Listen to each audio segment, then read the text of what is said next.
Channel को like करें, subscribe करें। डिक्टेशन की गति रहेगी 100 शब्द प्रति मिनट। डिक्टेशन स्टार्ट होगी 5 सेकंड बाद। आतंकवाद मानव सभ्यता के लिए एक गंभीर चुनौती है जो सदियों से विभिन्न रूपों में विद्यमान रही है। विराम। हालांकि 21वीं सदी में इसका स्वरूप तेजी से बदला और बढ़ा है, जिससे यह वैश्विक शांति और सुरक्षा के लिए एक अभूतपूर्व खतरा बन गया है। विराम। पहले आतंकवाद को मुख्य रूप से राजनीतिक या विचारधारात्मक लक्ष्यों को प्राप्त करने के लिए सीमित समूहों द्वारा की गई हिंसा के रूप में देखा जाता था, लेकिन अब यह एक जटिल, बहुआयामी और लगातार विकसित होने वाली घटना बन गई है। विराम।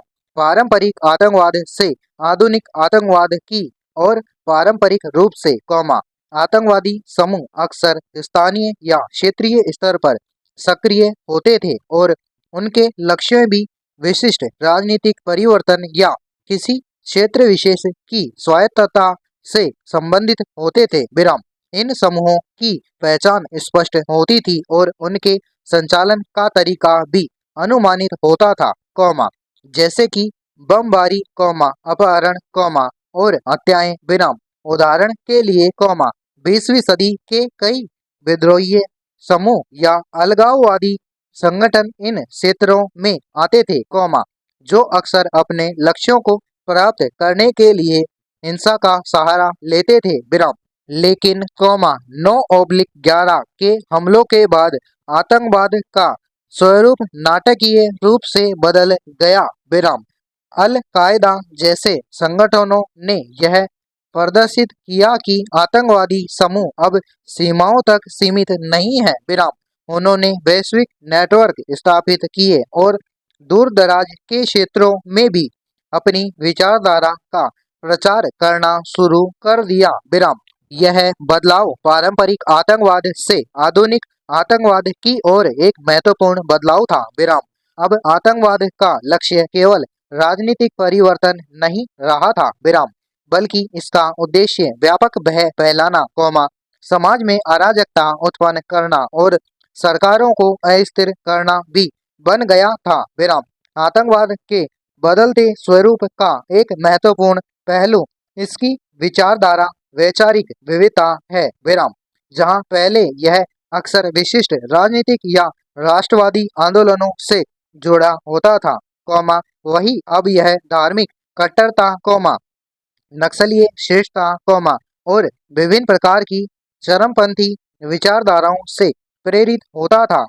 विराम। इस्लामी state of Iraq and Syria जैसे संगठनों ने धार्मिक कट्टरता को अपनी हिंसा का आधार बनाया, जिससे उनकी अपील और पहुंच का दायरा भी बढ़ गया। विराम।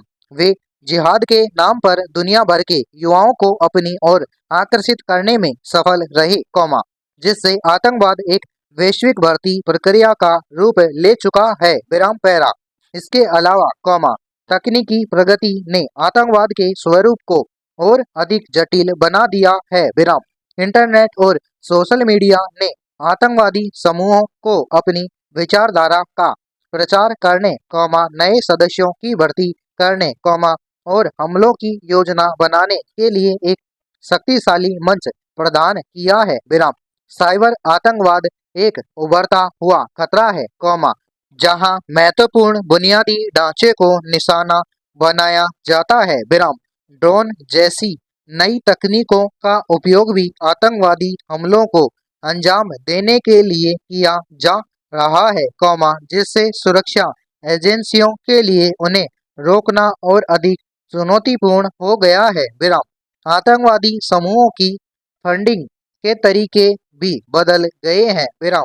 जहां पहले वे मुख्य रूप से बाहरी दानदाताओं या अवैध गतिविधियों पर निर्भर करते थे, वही अब वे अधिक जटिल तरीकों का इस्तेमाल कर रहे हैं। विराम।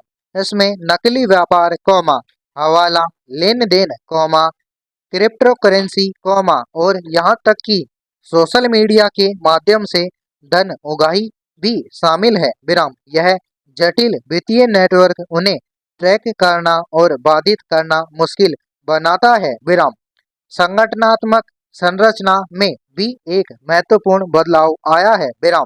पहले के पदानुक्रमित संगठनों के बजाय आधुनिक आतंकवादी समूह अधिक विकेंद्रीकृत और लचीले हो गए हैं। विराम। लॉन वुल्फ हमलावर जो किसी बड़े समूह से सीधे जुड़े नहीं होते लेकिन उनकी विचारधारा से प्रेरित होकर हमला करते हैं एक बड़ी चुनौती बन गए हैं। विराम। इन्हें पहचानना और रोकना बेहद मुश्किल होता है। विराम। क्योंकि इनके कोई पूर्व निर्धारित संपर्क या पहचान नहीं होती। विराम। यह विकेंद्रीकृत मॉडल सुरक्षा एजेंसियों के लिए एक बड़ी चुनौती पेश करता है। विराम। क्योंकि पारंपरिक खुफिया जानकारी और निगरानी प्रणाली अक्सर ऐसे हमलावरों को पकड़ने में विफल रहती है। विराम। आतंकवाद का बढ़ता स्वरूप भू राजनीतिक आयामों से भी प्रभावित है। विराम। कुछ राज्य अप्रत्यक्ष रूप से आतंकवादी समूहों का समर्थन करते हैं या उन्हें अपने भू राजनीतिक हितों को साधने के लिए एक उपकरण के रूप में उपयोग करते हैं जिसे राज्य प्रायोजित आतंकवाद कहा जाता है। विराम। यह स्थिति अंतर्राष्ट्रीय संबंधों को और अधिक जटिल बनाती है और आतंकवाद के खिलाफ वैश्विक लड़ाई को कमजोर करती है। विराम।